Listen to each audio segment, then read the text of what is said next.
আজকে আমি আপনাদের ছোট্ট একটা গল্প বলি। নদীর ধারে এক ফকির বসেছিল। এক ব্যক্তি পাশ দিয়ে যাওয়ার সময় তাকে জিজ্ঞাসা করলো, কি করছেন এখানে বসে? লোকটি বলল, আমি অপেক্ষা করছি পুরো নদী শুকিয়ে যাওয়ার জন্য, যাতে আমি নদীর পার হয়ে ওই পারে যেতে পারি। লোকটি ফকিরকে বলল, আপনি কি রকম কথা বলছেন? নদী শুকানোর কথা ভেবে বসে থাকলে আপনি কখনোই নদী পার হতে পারবেন না। তখন সেই লোকটি বলল, আমি মানুষকে এটাই বোঝাতে চাই যে তোমরা যারা এটা ভেবে থাকো জীবনের সব দায় দায়িত্ব পূরণ করলেই জীবন সুন্দর, এটা ভুল।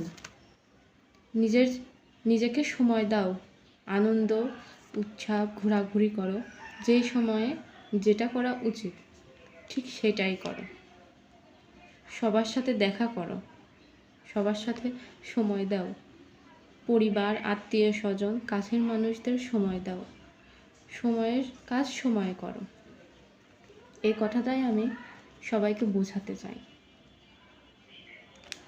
এই গল্পটা থেকে আমরা এটাই বুঝলাম যে জীবনে সময় থাকতে সময়ের সঠিক ব্যবহার করতে হবে।